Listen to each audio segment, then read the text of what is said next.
राक्षसी जो थी पूतना, पूतना बाल घातनी, पूतना के बारे में कहा गया कि नवजात शिशुओं को, बालकों की हत्या करने वाली वो हत्यारिन राक्षसी पूतना।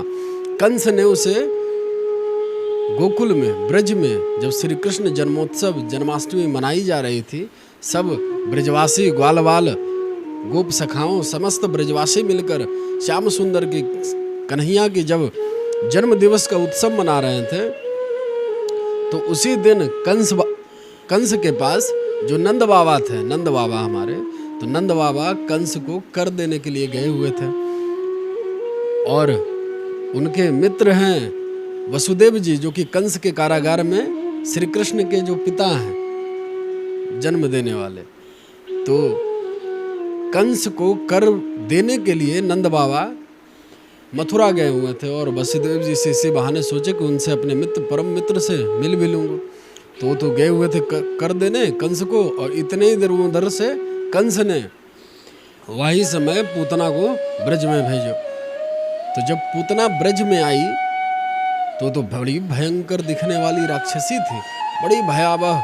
उसका दृश्य देखकर बड़े बड़े नेत्र, बड़ी बड़ी भुजाएं, राक्षसी, बहुत विकराल शरीर, काली, बहुत भयंकर, बहुत विकराल दिखने वाली वो पूतना ब्रज में जब प्रवेश करने लगी, तो वही पूतना जो राक्षसी, जो इस प्रकार दिख रही थी, उसने अपना एक दिव्य रूप धारण कर लिए अपनी माया से। बहुत मायावी थी महाराज, बहुत मायावी। उसने माया के द्वारा दिव्य शरीर, दिव्य रूप धारण किया। वो दिव्य कांति, शरीर का उज्जवल तेज, ऐसा लग रहा था मानो कि सरस्वती लक्ष्मी, साक्षात ब्रज में लक्ष्मी प्रकट हो गई हो। ऐसा सौंदर्य को प्रकट की वो पूतना। फिर गोकुल में वो प्रवेश करने लगे। जो भी देखता उसे, वो सब मोहित होते चले, ऐसा लगता साक्षात लक्ष्मी चल रही है। एक हाथ में कमल का पुष्प यूं घुमाते हुए चल रही थी, मंद मन मुस्कान के साथ वो पूतना दिव्य तेज से युक्त दिव्य शरीर को लेकर ब्रज में प्रवेश किए जा रही है। देखने वाले सब मोहित हो रहा है, सबको ऐसा लग रहा है ये दिव्य 16 वर्षीय की अवस्था वाली वो कन्या, सबको ये लग रहा है ये दिव्य कन्या, लगता है लाला को विशेष वरदान देने के लिए कोई स्वर्ग से ही उतरी, ऐसा सबको प्रतीत होता। समस्त ब्रजवासी उसे रोक नहीं पाए। वो सीधा नंद बाबा का जहाँ जन्मोत्सव, कन्हैया को जन्मोत्सव जहाँ हो रहे हो, तो नंद बाबा के महल में, वहाँ उसी घर में वो प्रवेश कर गए। प्रवेश करते के साथ रोहिणी जी और मैया यशोदा दोनों ने उस कन्या का दर्शन किए। मैया यशोदा के पास आकर वो कहने लगी कि मैं तुम्हारी बहन हूं।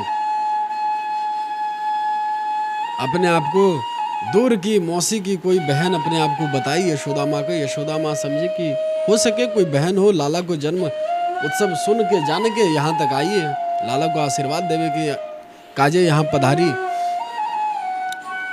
यशोदा मैया को ऐसा प्रतीत हुआ, और इतने ही देर में यशोदा मैया अंदर कोई, क्योंकि बहुत भीड़ थी वहाँ, अंदर कुछ मिष्ठान लाने के गई, और वो जो पूतना जो वेश बदल के आई थी,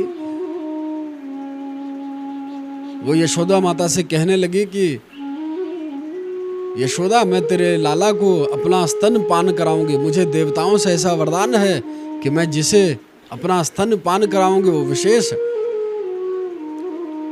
शक्ति को प्राप्त करेगा, हमेशा वो उज्जवल प्रभाव बल से भरपूर रहेगा। वो ऐसा मुझे देवताओं से मुझे वरदान प्राप्त है। इस प्रकार मैया यशोदा को वो पूतना बहलाकर अपनी बातों में,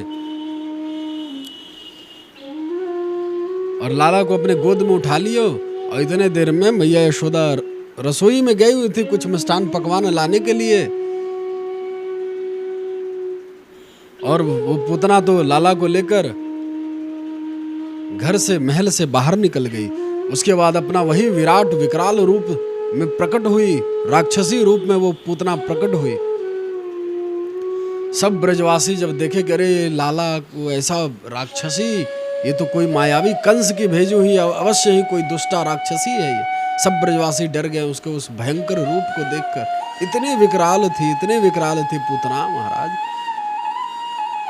और लाला को दूध पिलाने के लिए अपने स्तन में कालकूट नाम का विष को लगा कर आई थी कि ये स्तन, ये बालक को मैं दूध पिलाऊंगी और ये विष का पान करते ही बालक का प्राणांत हो जाएगा, मर जाएगा। यह सोचकर वो पूतना अपने स्तन में वो कालकूट नाम का विष को लगा कर आई थी। जैसे ही अपना स्तन को ठाकुर जी के कन्हैया के मुख में प्रवेश कराए, जैसे ही मुंह में डाली, ठाकुर जी पहले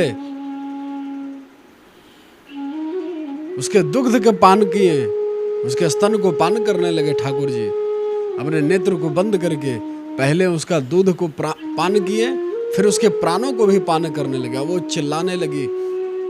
अब महाराज वो तो ठाकुर जी तो छोड़े ही नहीं उसे। अब वो पूतना चिल्लाने लगे, अरे बालक छोड़ दे मोहे मोहे, छोड़ दे मोहे से बहुत बड़ी गलती हो गई, छोड़ दे मोहे, जाने दे, मुझे जाने दे, छोड़ो जल्दी। बहुत जोर जोर से गर्जना करने लगी, चिल्लाने लगी, छोड़ दो करके बहुत तेज तेज आवाज उस राक्षसी के आने लगे। समस्त ब्रजवासी सभी यह दृश्य देख रहे हैं, माता यशोदा, माता रोहिणी सब देख रही हैं। इतने ही देर में उधर से नंद बाबा भी आ गए। नंद बाबा देखकर भी व्याकुल हो गया कि मेरे लाला कोई कौन सी राक्षसी पकड़ी हुई है अपनी भुजा में। अब तो ठाकुर जी उसके प्राण को पान करने लगे। अंत तो गतवा ठाकुर जी ने उस पूतना के स्तन के द्वारा पूतना के प्राण को भी पान कर लिए। तो जब वो पूतना निर्जीव होकर, क्योंकि बहुत विकराल रूप में वो थी, तो जब वो गिरी नीचे पृथ्वी पे, जब वो गिरी पूतना तो खड़ी थी लाला को लेकर। जब पृथ्वी पे नीचे गिरी तो कहते हैं महाराज, ये वर्णन भी है कि ब्रज के जो 84 कोस में जो ब्रज है वो दूर दूर तक इतने विकराल रूप में थी पूतना कि बहुत दूर तक जहाँ पे वो गिरी वहाँ के तमाम वृक्ष पेड़ पौधे टूट कर गिर गए। इतना विकराल रूप। फिर समस्त ब्रजवासियों ने मिलकर उसके अंग को काट काट कर, जगह जगह से उसके अंग को काट काट कर उसका अंतिम संस्कार किया। इतने भयानक, इतनी बड़ी थी, विराट रूप में वो राक्षसी थी। उसके अंग को काट काट के ब्रजवासियों ने जब अंतिम संस्कार करने लगे, जैसे ही उसमें अग्नि प्रज्वलित की उसके चिता पे, तो उस चिता में से, उस पूतना के शरीर से दिव्य सुगंध निकली, दिव्य। समस्त ब्रजवासी सोचने लगे कि अरे ये तो बड़ा आश्चर्यमय बात है, ये ऐसी घोर बाल घातनी राक्षसी के शरीर से सुगंध, ये दिव्य सुगंध कैसा। जो प्रबुद्ध ब्रजवासी थे, वहां के जो प्रेमी रसिक जन थे, वो सभी कहने लगे कि अरे बाबा,